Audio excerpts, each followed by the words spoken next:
Hi friends, बहुत बहुत स्वागत है आपका अपने चैनल सावित्री साहित्य अकेडमी में। तो बताना चाहूंगी कि आंसर की आ चुकी है दोनों शिफ्ट की और कई कमियां भी निकल के आ रही हैं एनटीए के क्वेश्चन पेपर में। और बता दूं कि किसी को हताश नहीं होना है, भले चाहे आपके 70 प्रश्न सही हो तो भी आप खुश रहिए। यदि आपके 80 प्रश्न सही हो तो भी, और 90 100 जो भी सही होते हैं, क्योंकि आपको पता है कि इस बार कट ऑफ बदलने वाला है। इस बार ना कट ऑफ पहले की तरह बन के नहीं आ रही है, क्योंकि हमारा जो रिजल्ट है वो 3 कैटेगरी में आएगा। एक तो नेट जेआरएफ दोनों साथ साथ, दूसरा वनली वनली नेट जो असिस्टेंट प्रोफेसर के लिए है, तीसरा कैटेगरी आएगा पीएचडी के लिए। तो यदि आप 70 प्रश्न से क्रॉस करते हैं, 70 क्वेश्चन आपने सही किया है, तो आप तो पीएचडी के लिए एलिजिबल हो ना, पीएचडी के लिए एलिजिबल हो।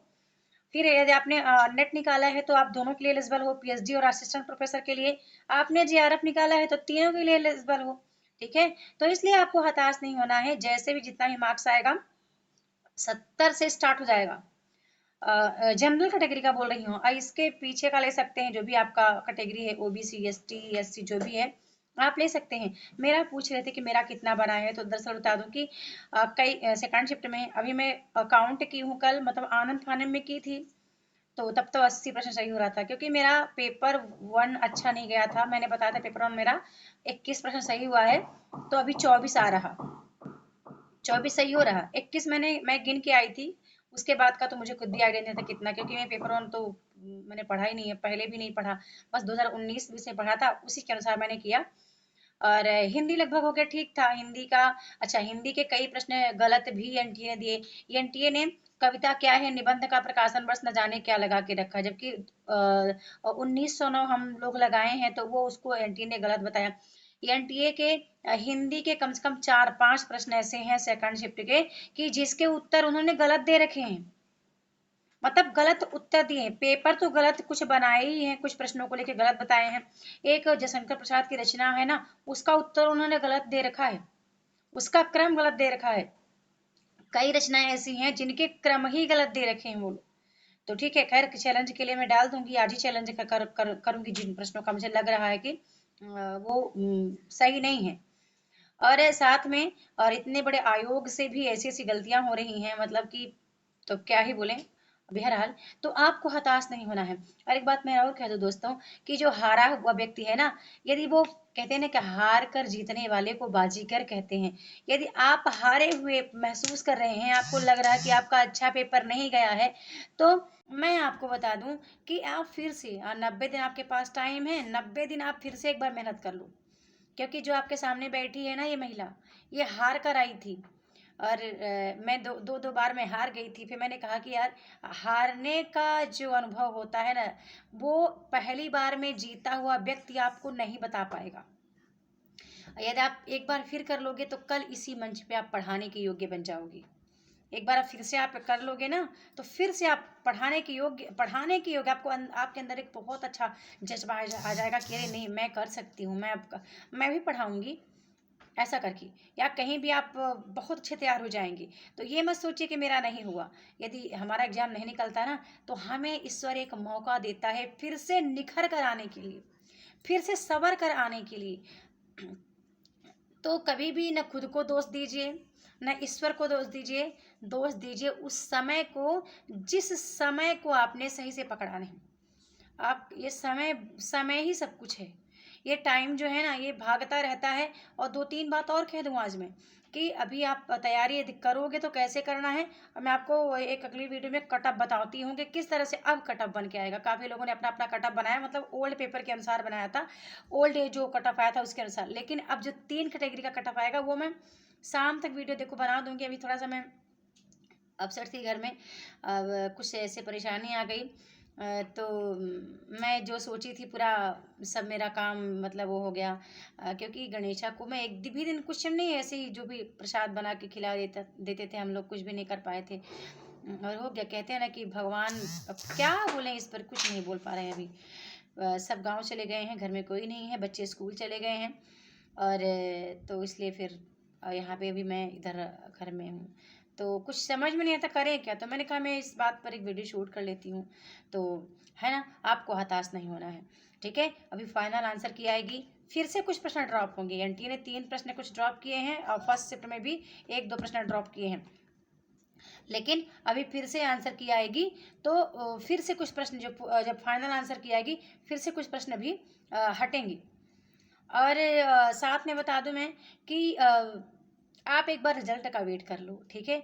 कोई अगला कदम उठाने से पहले, अगले कदम की मतलब बात कर रही हूँ कि आपको ये छोड़ना नहीं है। आपको लग रहा है कि नहीं छोड़ दूंगी, नहीं हो रहा मुझसे, तो एक बार आप फिर से प्रयास करो और बेहतरीन प्रयास करो।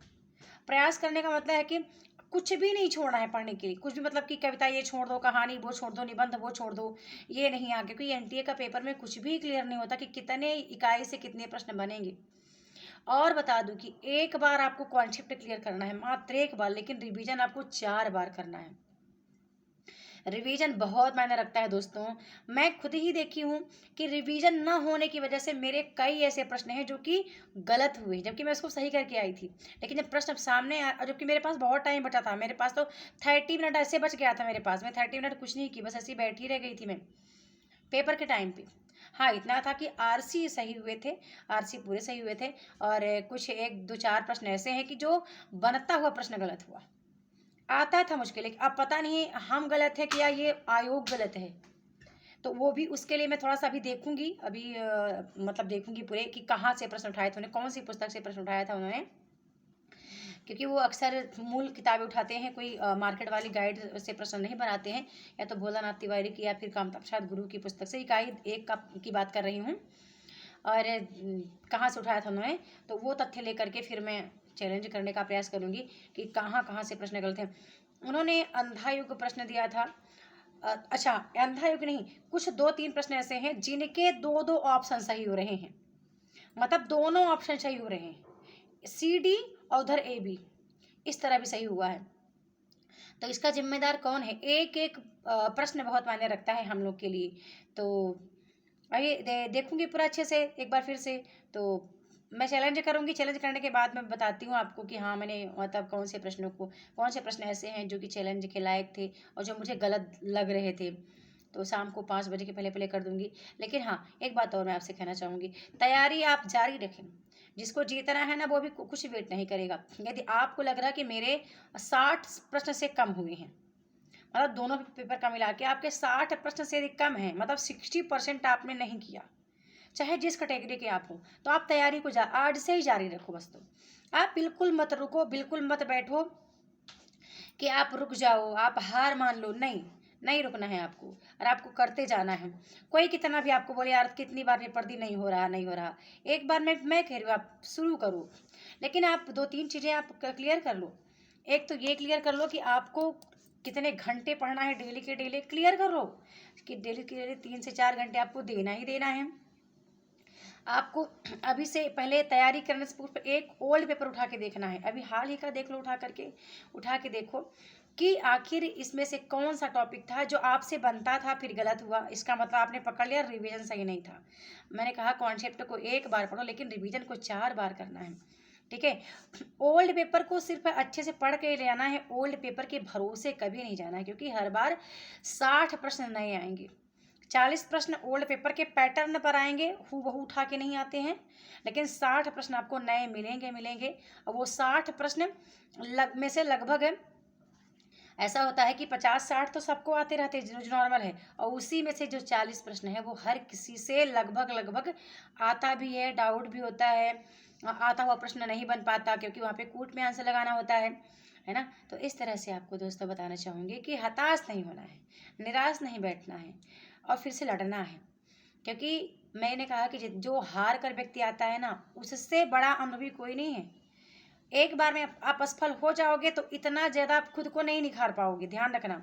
यदि आप असफल होके फिर जीत कर आओगे, 90 दिन बहुत टाइम नहीं है, दिसंबर बहुत ज़्यादा दूर नहीं है, ये भी टाइम निकल जाएगा। मेरे देखते देखते कितना समय चला गया। सॉरी, मैं इस मंच पर 2019-20 से हूँ और अभी कितना टाइम निकल गया, लेकिन आपने मेरे को चेंजेस देखा होगा, मेरे को बदलता हुआ देखा होगा। यदि मैं रुक गई होती, मैं हार गई होती, मैं घर पे ही बैठी रह गई होती, तो मैं भी आपके साथ ऑन कैमरा नहीं होती और मैं नहीं बोल रही होती, ठीक है ना।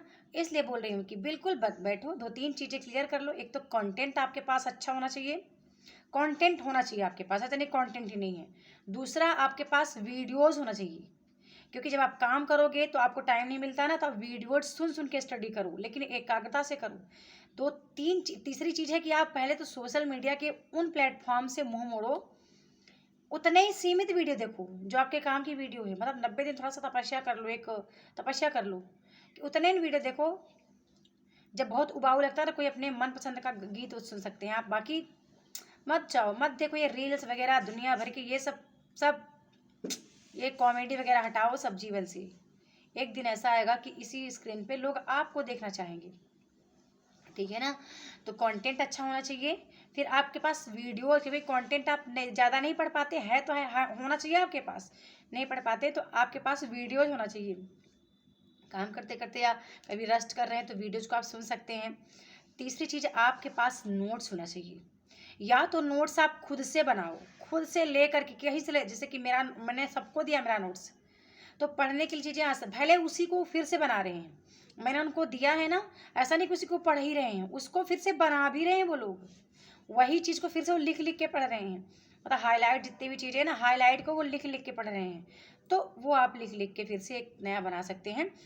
लगभग बहुत सारी यूनिवर्सिटी हैं जहाँ पे आपको मूल पुस्तक कवर करना पड़ेगा। मूल पुस्तक को जरूर अध्ययन करें, और आप रिजल्ट का वेट कर लो, थोड़ा सा वेट कर लो, मैं यही कहूँगी। और जिनके अच्छे गए हैं, और बाकी कट ऑफ की एक वीडियो ला दूंगी, जो भी गया होगा JRF नेट PhD का, क्योंकि आपको पता है 3 कैटेगरी में आएगा रिजल्ट, तो आपको क्यों हताश बैठना है। आपके 60% से ऊपर मार्क्स हैं, तो आप निराश मत बैठो, और आप तैयारी करते रहो। नेट JRF की एज है तो करते रहो, और ऐसे हार मत मानो। हार कर बैठेंगे तो सब पीछे जाएंगे। यदि आप एक एक कदम डेली आगे बढ़ाएंगे तो आप आगे जाते जाएंगे, और आप अपने शिखर को प्राप्त कर लेंगे, मतलब अपने मंजिल को आप प्राप्त कर लेंगे। ठीक है, यही कहना था। थोड़ा सा हताश बहुत ज़्यादा हूँ, थोड़ा सा भी नहीं, बहुत ज़्यादा हूँ मैं आज। ठीक है, क्योंकि मेरा जो सहारा है ना वो ईश्वर ही है, सिर्फ ईश्वर मेरे साथ है। जब भी कोई काम स्टार्ट करती हूँ मैं हमेशा उनसे पूछ लेती हूँ कि मन में जो आ गया, अंतर मन में, और मेरी ऑडियंस ही मेरे सब कुछ है। क्योंकि आपको पता है, मुझे लगता है कि आज आप न होते तो शायद मेरे चेहरे पे मुस्कान ना होती, क्योंकि मेरे जीने का जो आसरा था ना, मैं हर पल तो आपके साथ जी रही हूँ। मेरा 24 घंटे आपके साथ कट जाता है, बस व्हाट्सएप पे, यूट्यूब पे, बस आप लोग के साथ जीवन कट रहा है। तो बस दुआ करें कि बहुत अच्छा जाए।